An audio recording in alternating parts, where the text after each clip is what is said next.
Welcome to Expressions of Leadership. I'm your host, Michele Kawamoto Perry. In every episode, we explore how people from educators and artists to executives and entrepreneurs lead with authenticity, rise through adversity, and share the wisdom they've gained along the way. In today's episode, I'm joined by Jennifer Wilde, a remarkable leader whose work sits at the intersection of innovation, crisis response, and emotional intelligence. From directing emergency response efforts in Haiti and Nepal to founding a multi-country innovation lab and launching AI-powered parenting tools, Jennifer has built her career turning volatility into opportunity. She's a Fast Company contributor, a systems thinker, and a passionate builder of scalable solutions that advance equity. Jennifer, welcome to Expressions of Leadership. It's such a pleasure to have you.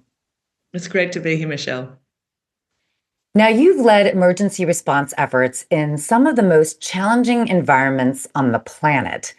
Can you take us back to one of those moments?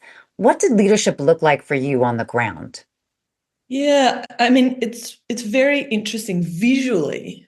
When you walk into a Haiti earthquake response, for example, it is messy, it's complex, it's chaotic. So you are driving through streets lined with rubble, houses that have pancaked. You can see people setting up tents and makeshift houses on the middle of the road, on islands in the middle of the road. There was just so many people there.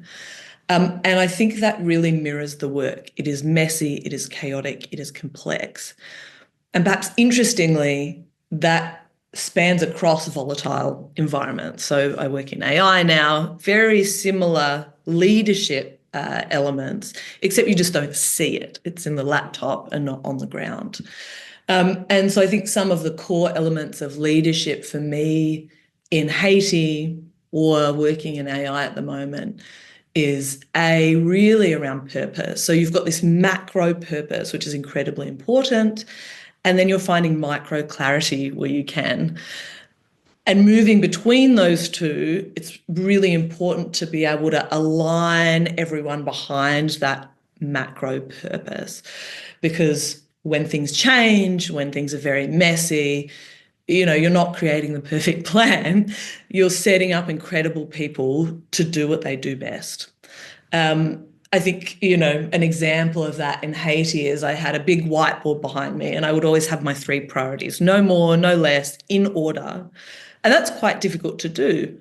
And sometimes it might change from day to day and sometimes they might stay common, but everybody in the office could see what are those priorities and what's number 1 for the whole office. Or things like, how do you work? So if you read Dave Snowden or anybody who talks about working in complexity and volatility, this kind of act, sense, respond, which is really scary for a lot of executives. You need to act to see what actually happens in your market, even if it's small actions, even if kind of getting these micro clarities. What happened? Sense. Has something in the environment changed? Has something you've done created some learning? And then respond, okay, what do we do next? And again, I think for many people, when you can't see the mess, when it's in your computer, when you think, oh, I could plan around this and I could construct something, you can create a false narrative that, oh, we can create a plan, we can control this chaos. But it's never true, is it? So that kind of act, sense, respond as a leader can become really important. And creating these principles, having these ways and core ideas to leadership in volatility, I think is really important. And what's an example of an action that you took in an emergency response effort that led to a microclarity? Yeah, let me give you an example from the Philippines. I was in the Philippines and a huge cyclone was coming through and you have about 3 days to prepare, sometimes 2, and it's all approximate. And so we got our best people on the ground and we said, okay, the plan is just to go out and collect as much information as we can. This is very common in emergencies. There is really there's no ability to plan what happens in some of these huge emergencies. And day one, after the cyclone went through, some great people got in a car with medical supplies, food, water, and there were multiple cars, and teams just went as far on the road as they could. Some people were in helicopters, etc., and handed out medical supplies and said, okay, where are the roads open? What do people need? Where are they struggling? Who is the most affected? And so it's that kind of small action, come back in for the day. Okay, what does this look like? What's our second day plan? And you see this emerging day to day, week to week. And sometimes, like in the Philippines, another big cyclone sweeps through. And so you think you have this idea of what the communities look like and what they need. And then you say, okay, scratch that. Everyone get in their cars, go out, and what do people need? And I think, again, you see that. I mean, I was talking to a friend from Gen AI, Meta, the other day, and she said at the moment, we're looking at daily planning, even weekly planning, because things are changing so much. And in those high stakes situations, what qualities or skills made the biggest difference in your ability to lead and influence outcomes? I think one of the really interesting skills is pattern recognition and spotting weak signals before they turn into these like big flashing red alarms. Really difficult. And so you're constantly receiving a lot of information. What's happening in this area? What are other people doing? What's the government doing? And you're trying to work out, okay, here's the kind of big obvious stuff, but where are the risks? Where are the things that I need to be aware of that are going to blow up tomorrow or in a week or otherwise? And so that kind of pattern recognition, not only with yourself, but your team is really important. What's emerging? I talk a lot about what can you enhance, what do you double down on, and what do you dampen, what do you slow down? And there's a lot of different ways to do that. Risk management or dynamic risk management is the key area here. I do constant post-mortems or pre-mortems, sorry, with the team. So we might say, okay, we're going to launch this project. It's really interesting. Let's sit down for 10 minutes. How's this going to fail? And what you get from that is you get incredible team members thinking about what patterns have they seen in the past? What do they think might happen here?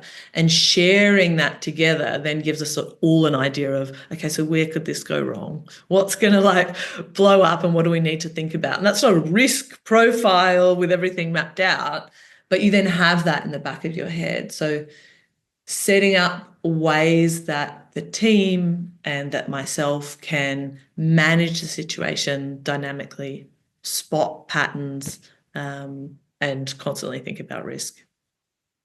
I'm curious, during those brainstorming sessions, did you encourage participants to explore wild or maybe unconventional scenarios, even ones far outside of their prior experience, to help prepare for the seemingly unlikely?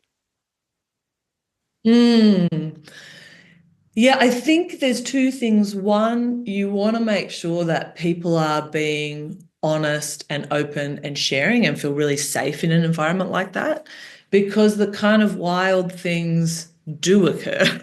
You know, the government cancels all visas and everyone needs to leave. The Taliban sends you death threats and, some locations need to be locked down. There's a riot, whatever that might be.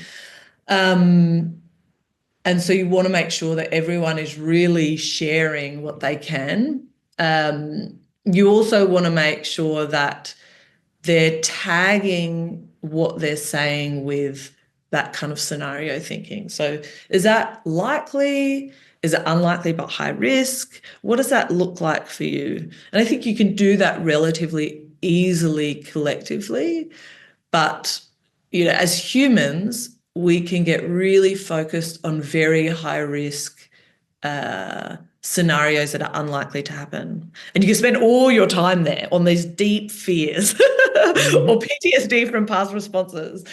And you want to be able to name that and put it out there because anything is possible, and then move past it and really have a collective, here's a bunch of things, here's a bunch of possibilities.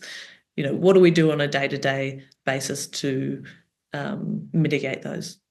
Mm-hmm. And when those types of very difficult obstacles show up, how did you maintain a sense of calm and clarity?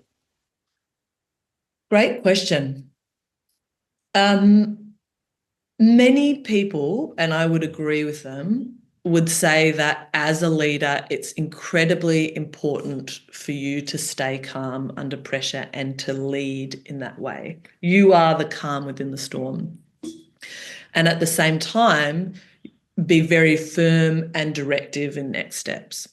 So, for example, I've had many people yelling in my face, saying, the program will be shut down, we're going to sue you, whatever it might be. And leaders come across this stuff all the time. High emotions, high stress, lots of people who care deeply about an outcome and have put a lot of time and work. This is very common in volatile situations.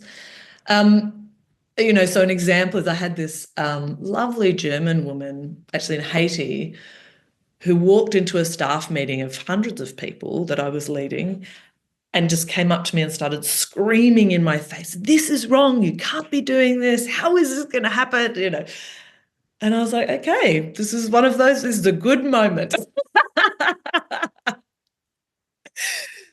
Dragged her out, had a conversation, talked her down. This is not going to change for these various reasons that you're unaware of. But how do we work with you? Because you definitely have something to add here. And she was only in country, I think, for a month. But after that, it was like, okay, I feel understood. I understand that that's not going to change, but I'm going to move on. So I think that kind of empathetic leadership with very direct, firm leadership together is really important. And people tend to move to one or the other. They're very empathetic and giving, or they're very directive, and those they're speaking to don't get heard. And I think it's really important to create urgency and empathy together. Those two things actually go together really well in emergency or volatile situations. And how did you remind yourself to combine those two in the heat of the moment? I have worked, and I find many leaders have worked very hard on creating that space between stimulus and response. So stimulus, breath, response. I do it with my husband. I do it with my kids. My kids are the hardest, by the way.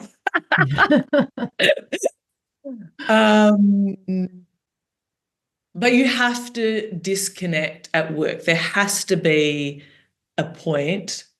I've never screamed at a staff member, that's certain, where you say, this is work. We need the best outcomes. How do you get the best outcomes? And it's not by responding poorly.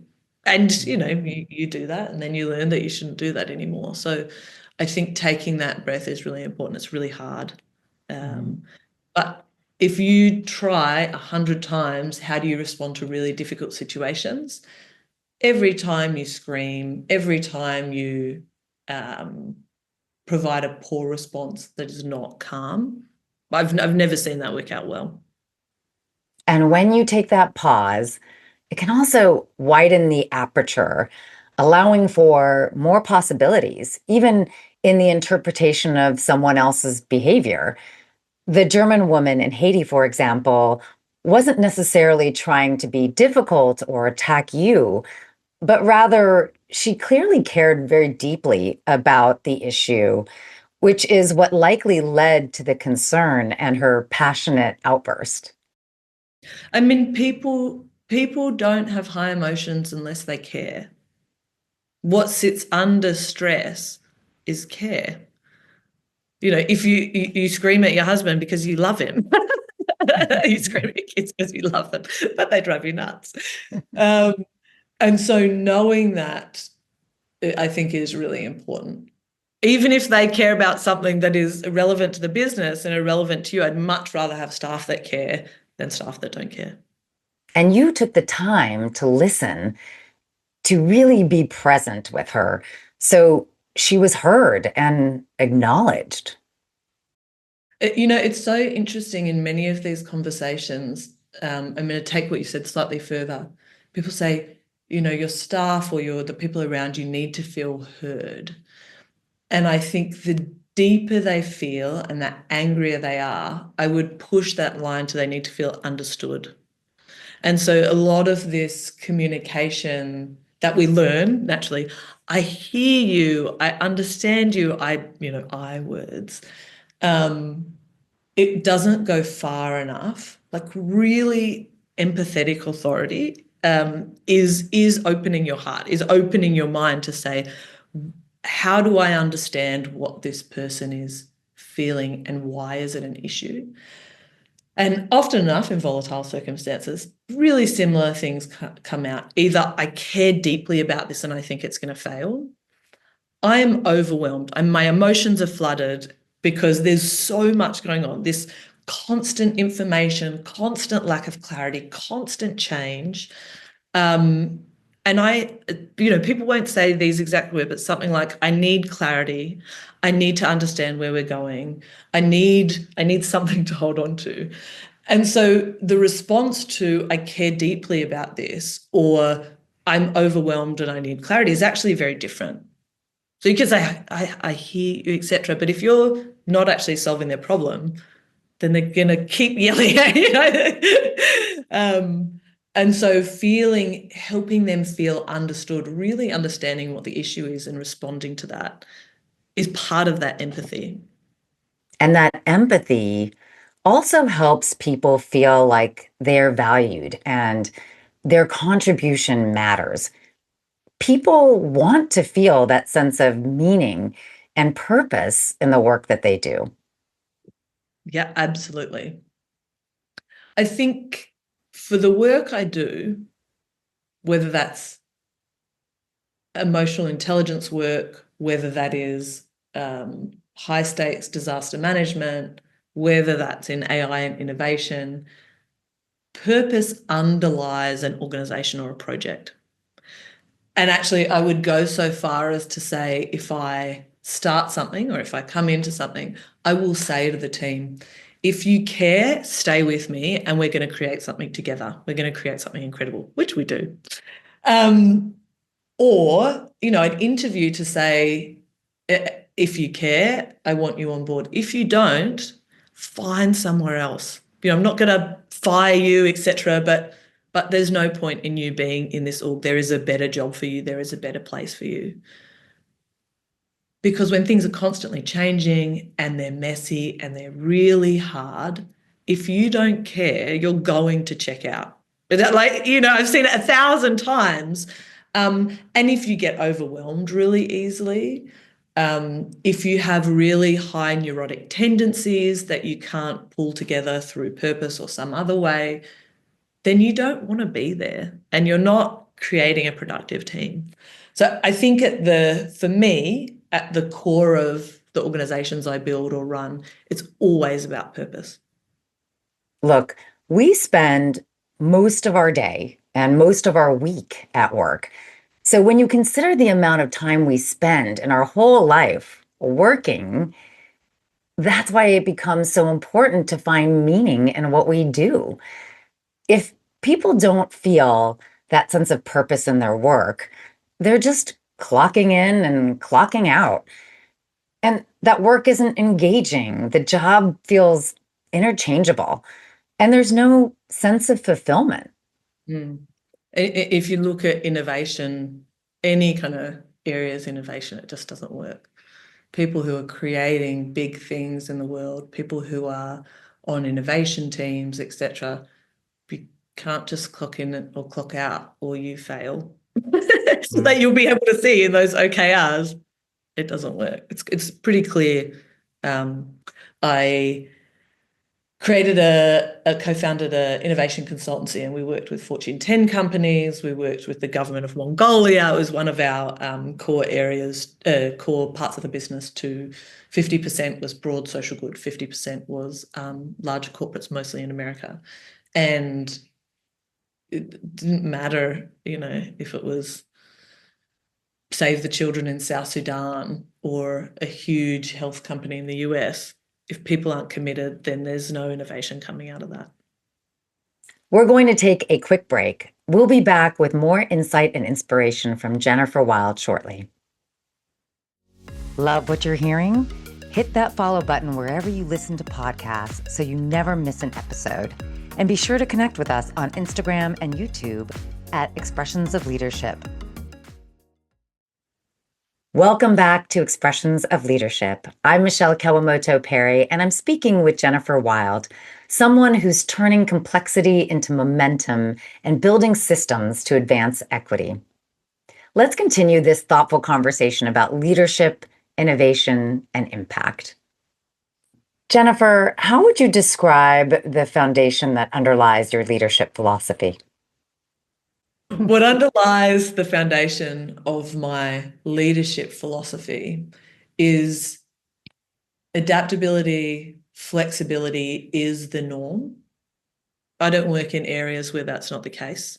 I don't believe in the world that's not the case. Radical inclusion, the more voices, different voices you let enter debates and topics, the more brilliance comes out of that. You can't listen to everything, but lacking voices in disasters, you don't hear the underrepresented. Lacking voices in tech, bias creeps in. You need to invite those unlikely voices early. Collaboration, and that might be within a team, across organizations, with your customers or those you're serving.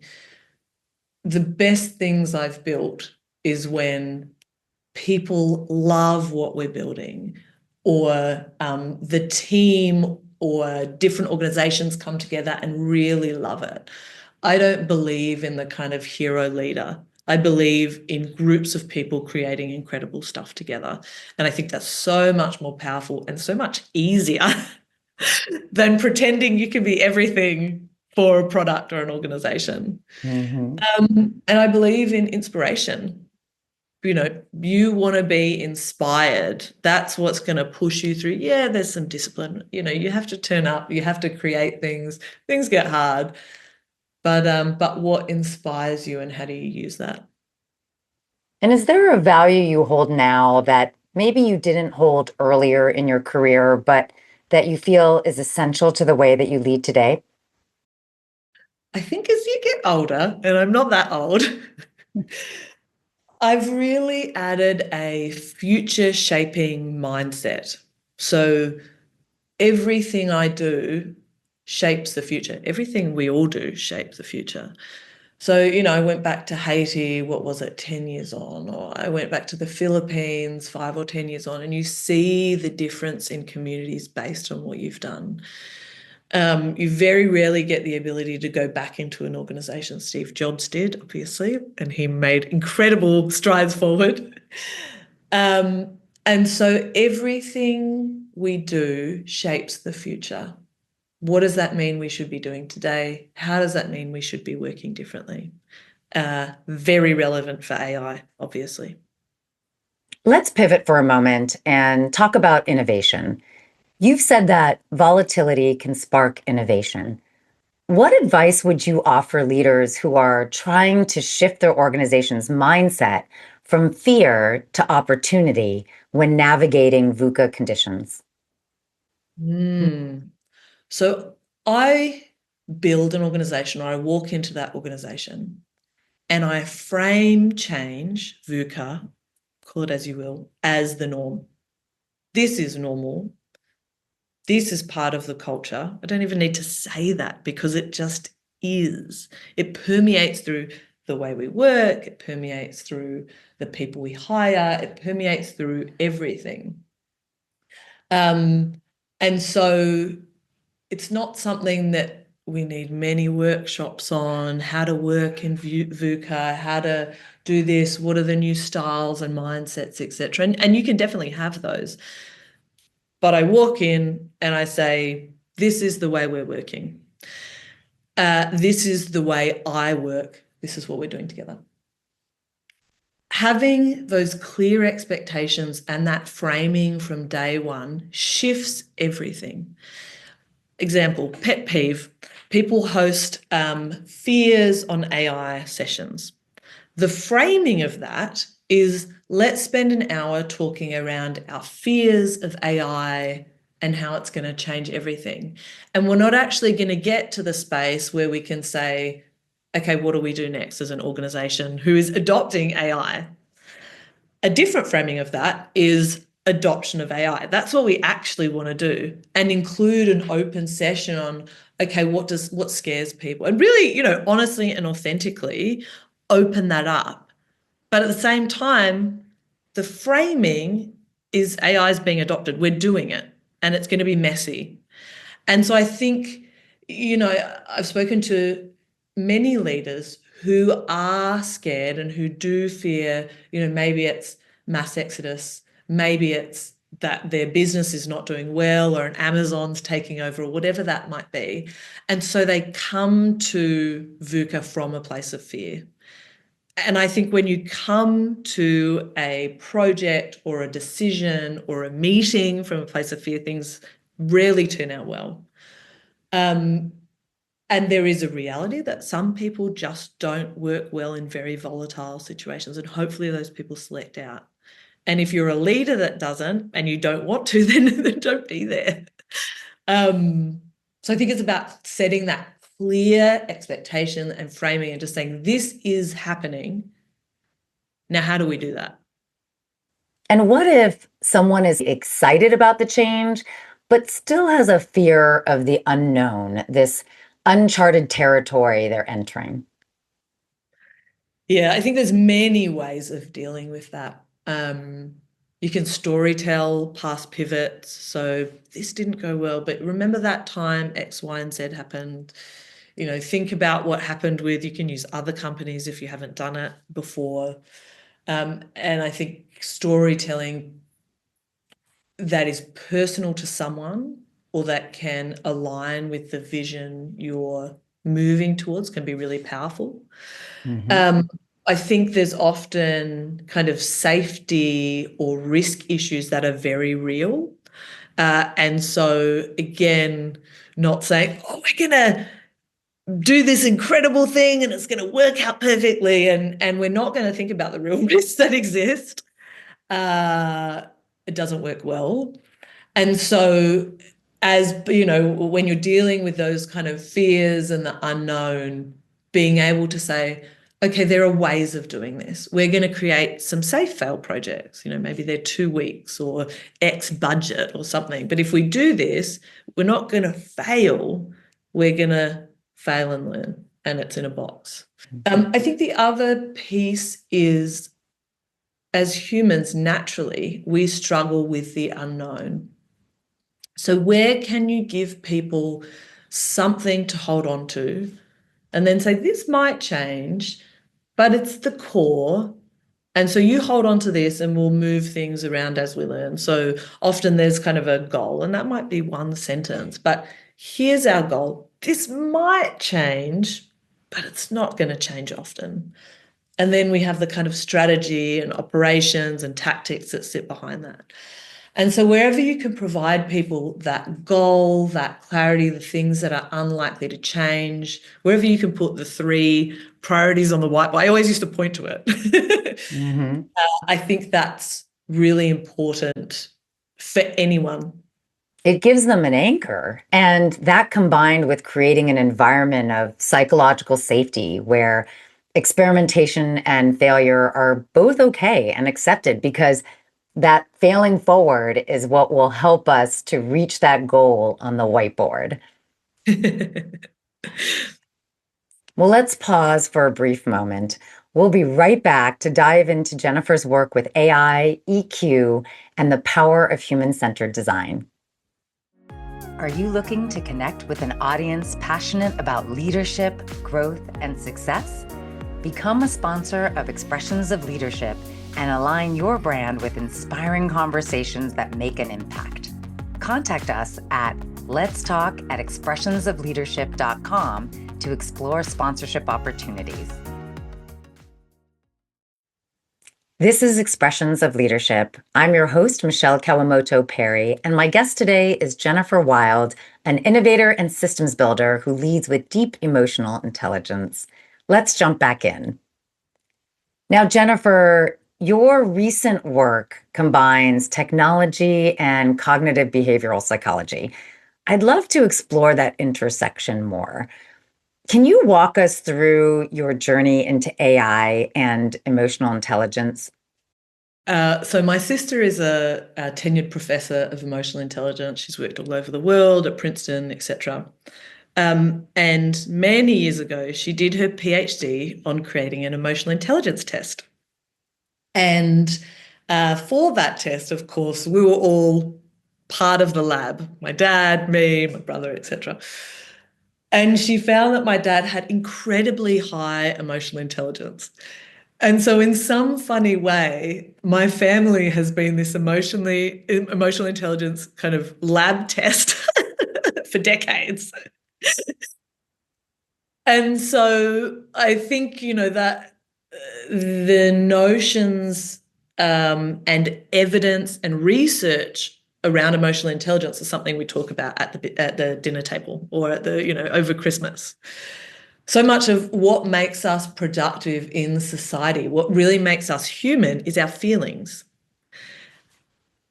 And so when I got super interested in AI after GPT-3 was launched, I think my husband and I were driving through New Zealand, and we were like, should we stop everything and just focus on LLMs? This is incredible. This is 2.5 years ago.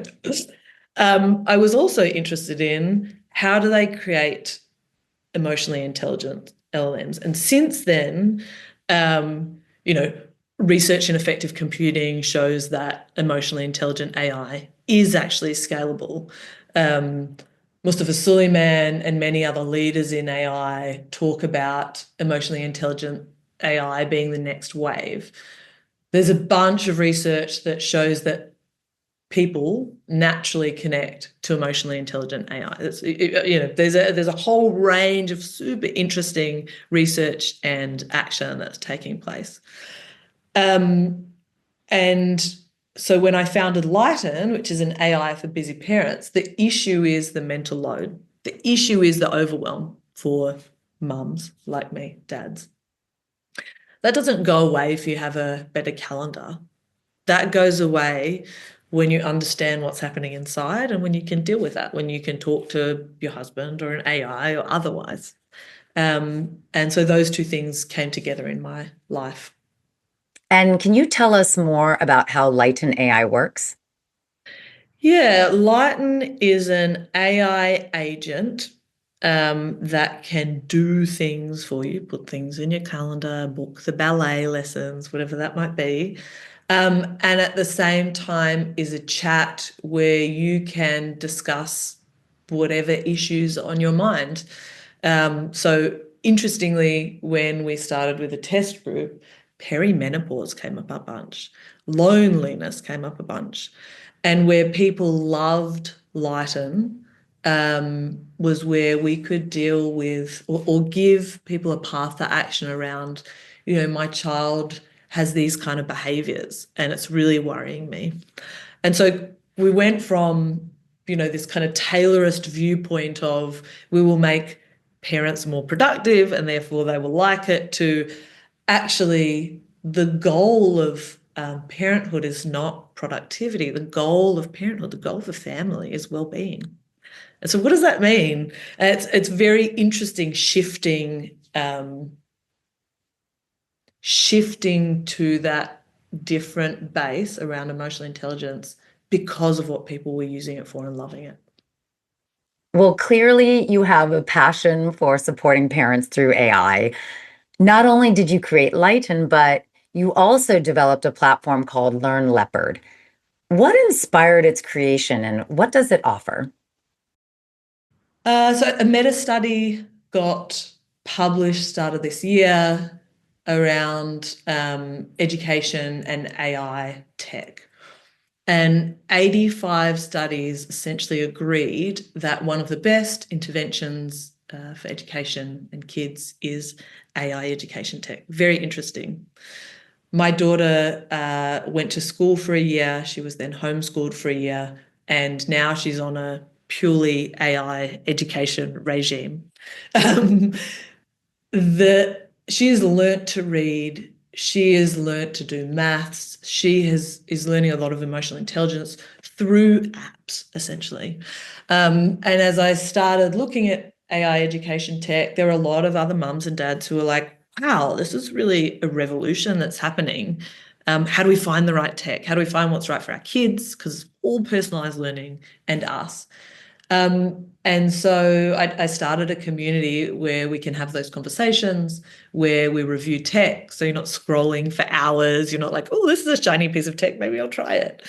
And now we're moving into how do you find, the top 3 or top 5 tools for you and your child?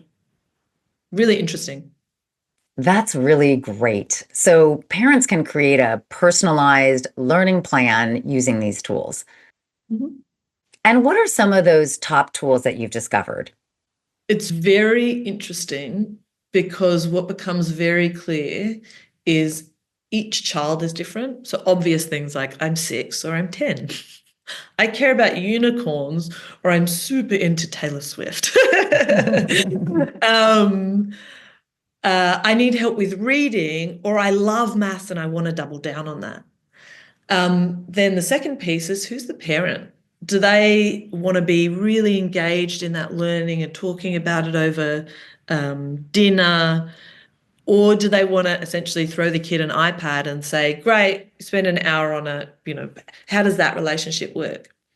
And it doesn't really matter how old you are or what that looks like. It's just about finding the best tools.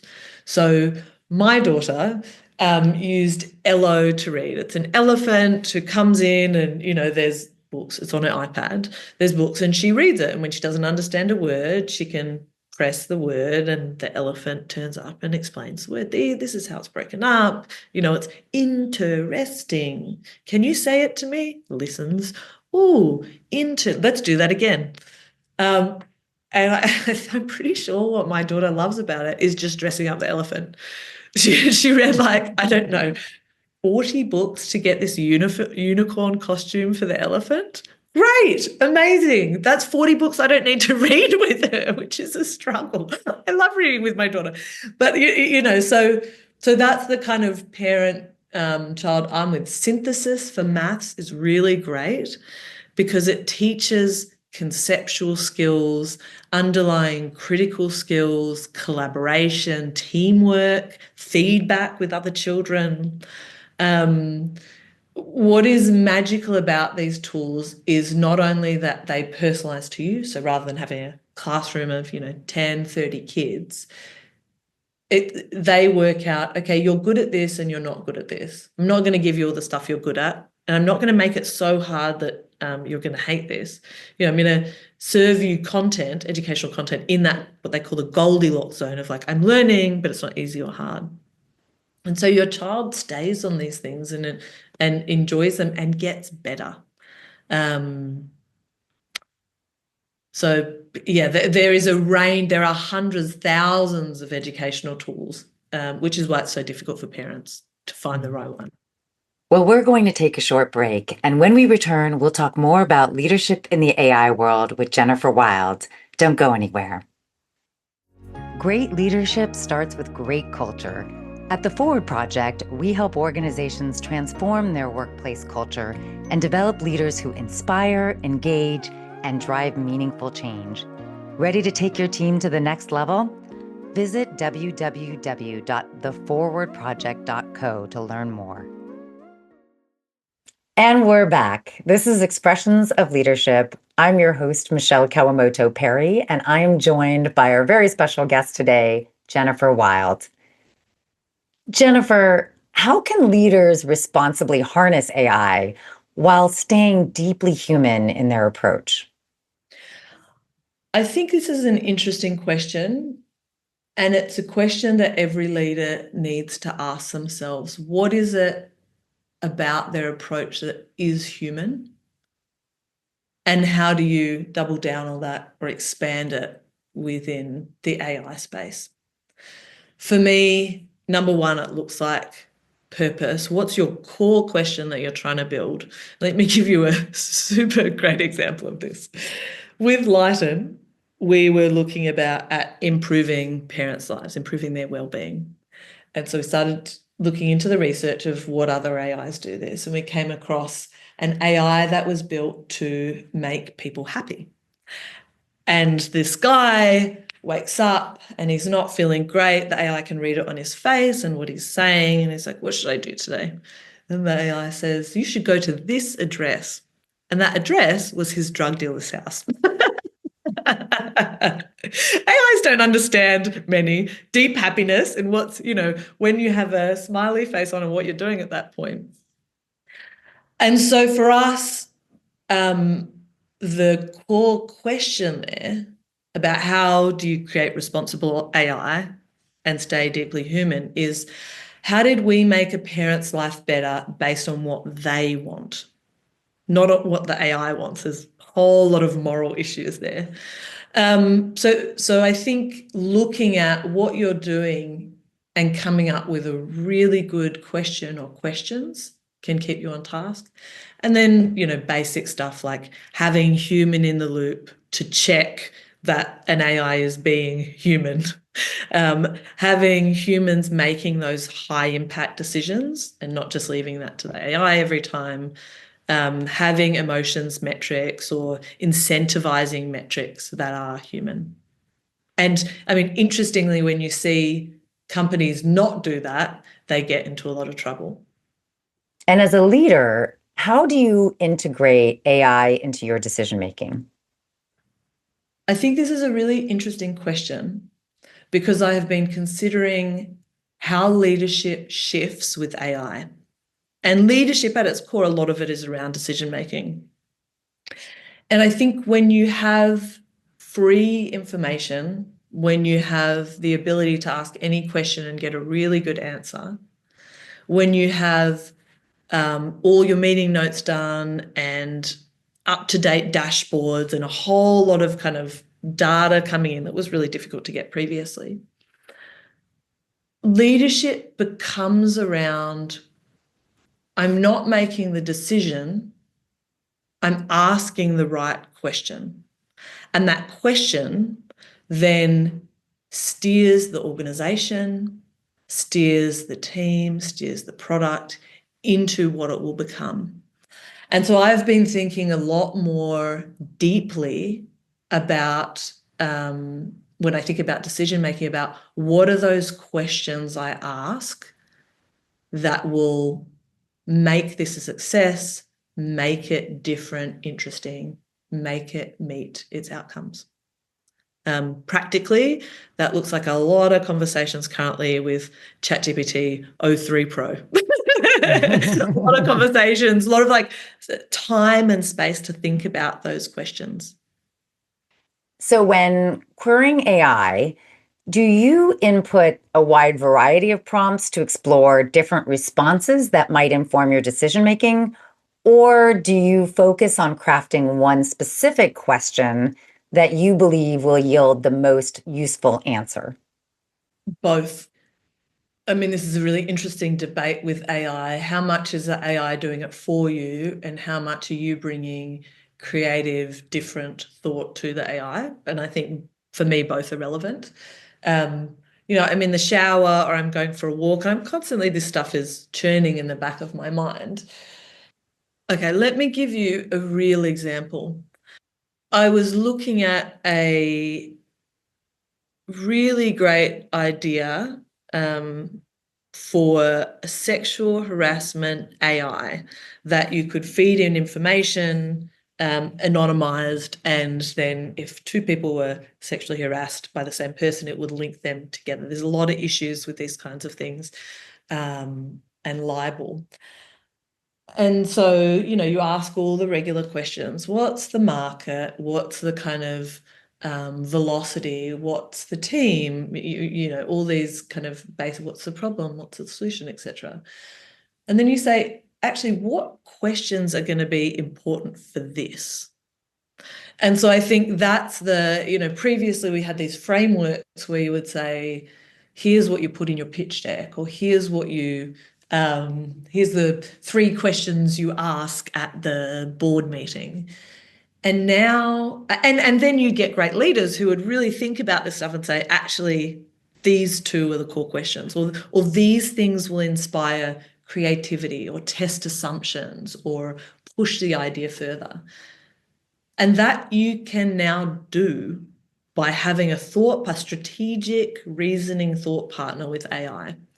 And so I spent a bit of time, maybe an hour or 2, just saying, what about this? What about this? Could it be this? What kind of questions are important here? And doing that thinking with, in this case, it was O3 Pro, ChatGPT. And I was like, wow, I would have walked into this meeting and been in a totally different situation, asked the kind of questions that they probably have great answers for. And instead, we ended up for an hour digging into some really difficult, interesting areas where we were kind of uncovering issues and saying, okay, so is that possible? Does it need to pivot to X, Y, and Z?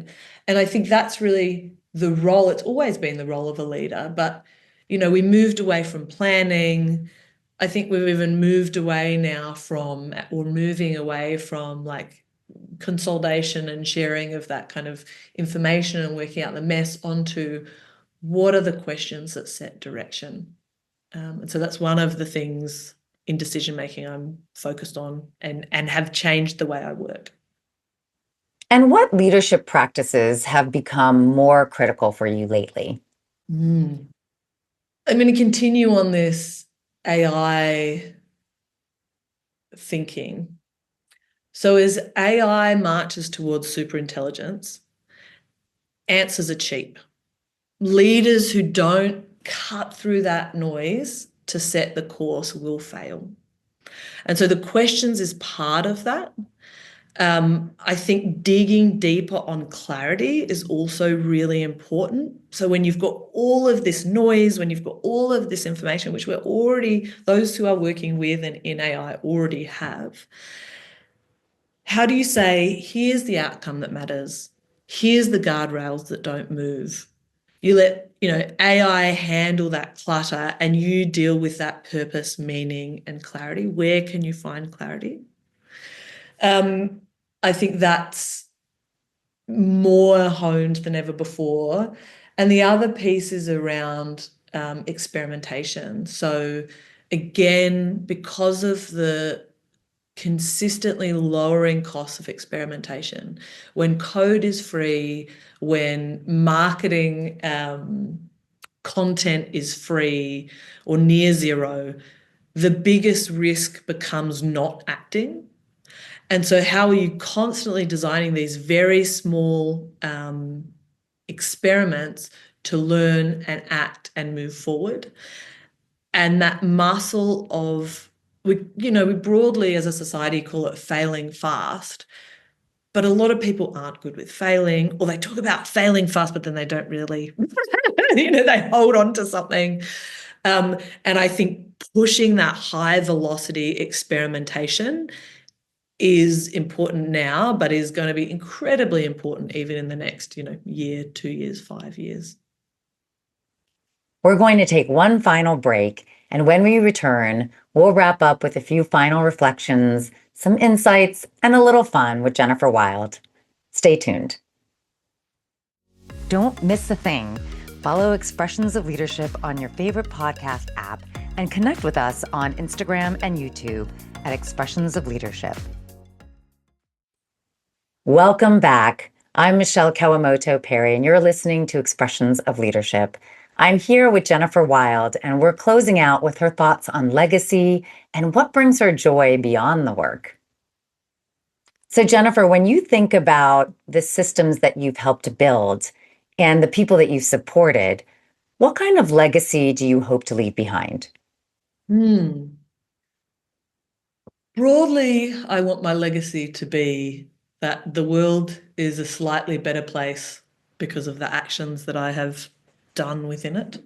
And I think it's interesting that you mentioned systems, because I think what I often do is try and add my personal values, try and add a fairness to the systems around me and the systems I create.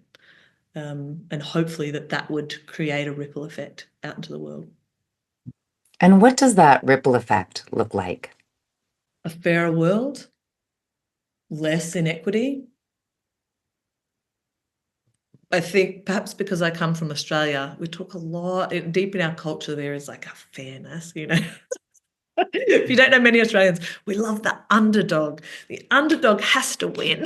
It's unfair. These are the kind of words we use a lot. And so the things that I am passionate about, the things I work on that inspire me, are things that I think are unfair.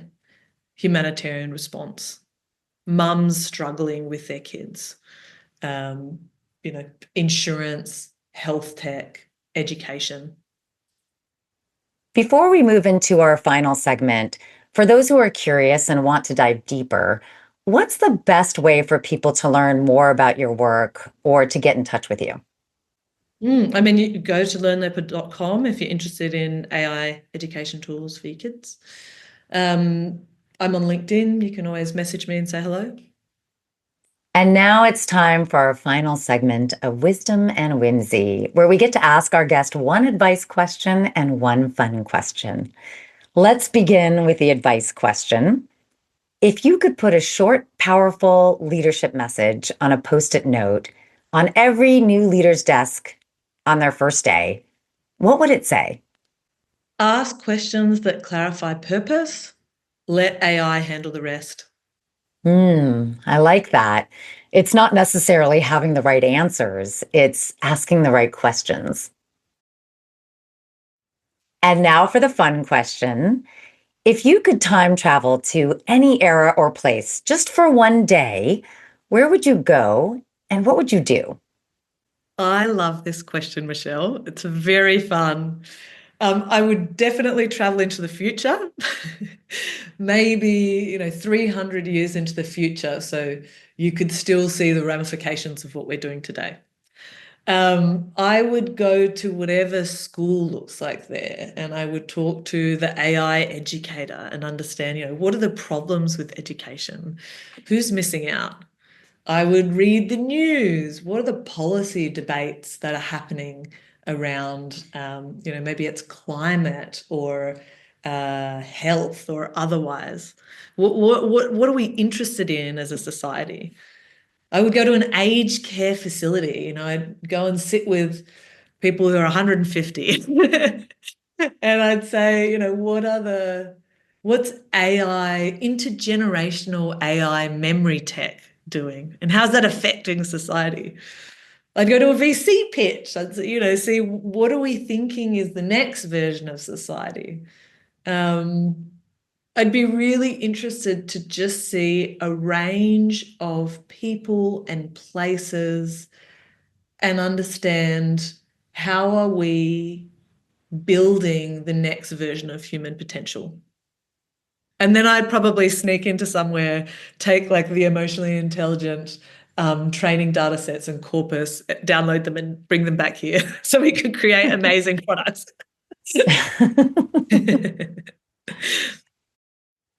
Well, Jennifer, it's been really wonderful to have you on Expressions of Leadership.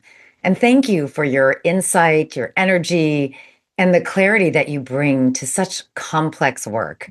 Your ability to build in chaos and connect across systems and lead with intention paints a powerful vision of what leadership can be. Thank you so much, Michelle. And thank you to our listeners for joining us today.